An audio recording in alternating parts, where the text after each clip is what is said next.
Governor Cuomo has been advocating consolidation as a way to save money since before he became governor. In fact, the state's current consolidation law was crafted by then Attorney General Cuomo in 2009. A new bill passed by the Senate this week would change the law and require the completion of an impact study for localities to take a vote. The bill was written by the State Conference of Mayors, and they say it means voters will be better informed when they head to the polls. Here to talk about the bill is Peter Baynes, the Executive Director for the State Conference of Mayors. Peter, thanks for coming in. Thank you, Ryan.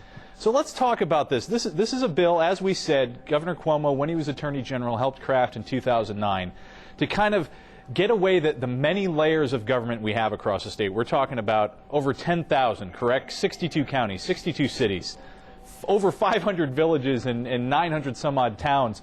So what was the difference between his plan and the one that's being proposed now?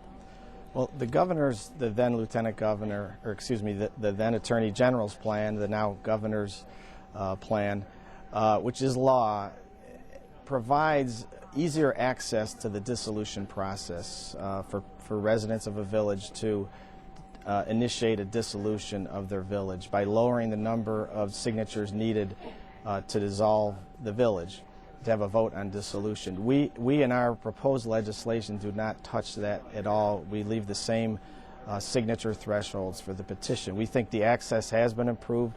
We think that's a good thing.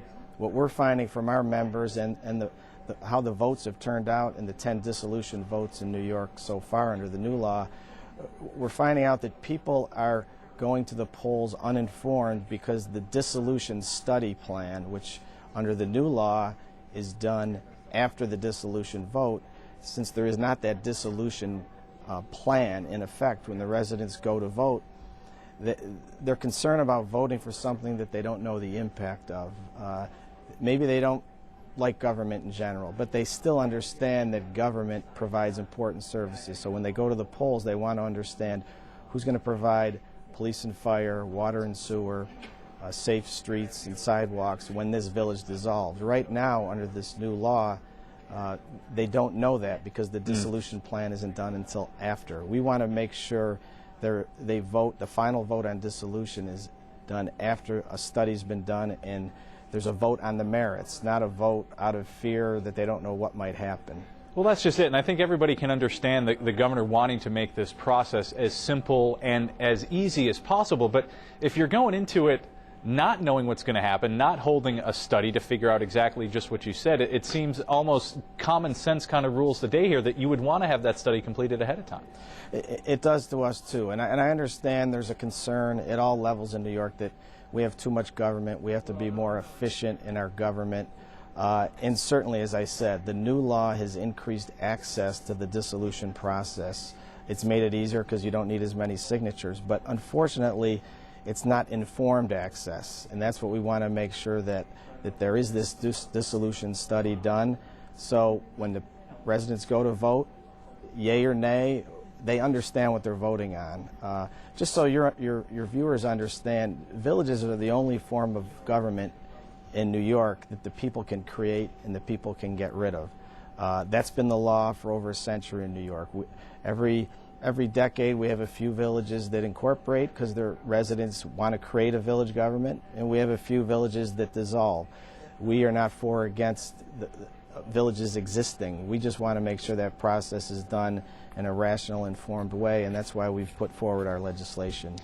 Now, how, an effort of this really is just to try to reduce tax burdens on people by dissolving a village, by dissolving these smaller forms of government.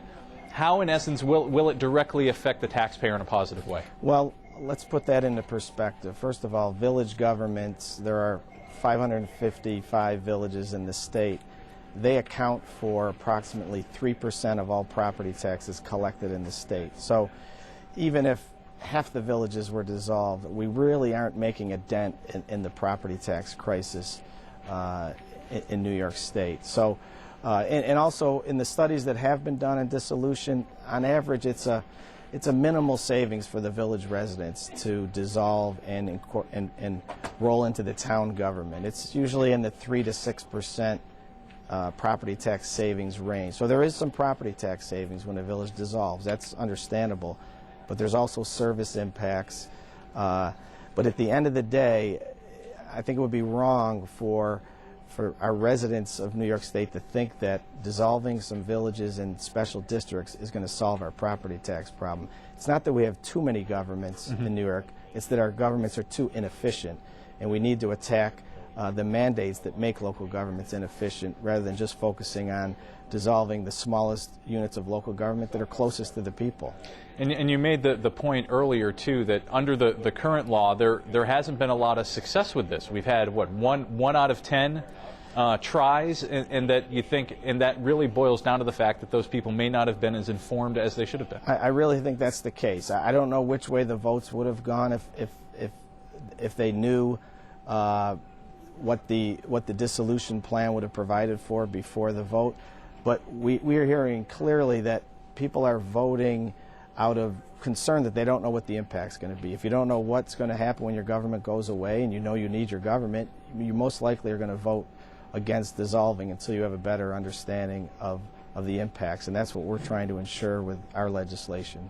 How difficult is it, though? You know, I know some of the watchdog groups out there are saying a lot of these, especially the special districts, sewer districts and what have you, some pretty well-paid district directors in positions that would ultimately be eliminated.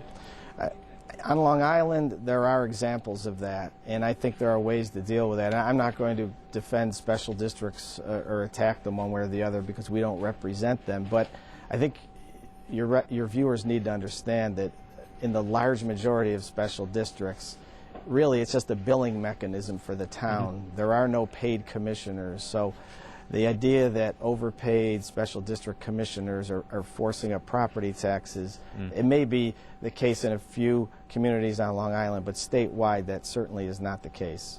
So ultimately the process would be then what? Should this, and we should preface this too by saying this may meet some resistance in the Democratic-controlled Assembly, but you're ultimately saying there would be an initial vote, then a study, and then at the end of that study, people would then vote again for the final say for dissolution. Is that correct? Yes. So the first vote would really be, as some people think it is now, but we would make sure this was clear in the law. The first vote would be for a resident to say, yes, I think our community needs to have a serious discussion and study about whether to get rid of our government. And if they vote yes in the majority, then a study is done, and at the end of the study, then they vote on yes or no, do we want to get rid of our village government? Then at that point, everybody understands the implications and how things are going to work when the village dissolves. I think if that happened, you'd actually see, some people think that we're trying to slow down dissolutions. I mean, 1 out of 10 is not a very rapid rate of dissolution. We're actually trying to ensure that the votes are done, again, on the merits, and I think you may actually see more dissolution under our bill than under the current law. All right, Peter, thanks so much for some insight. We appreciate it. Peter Baynes, Executive Director of the State Conference of Mayors. Thanks for your time. Thank you, Ryan.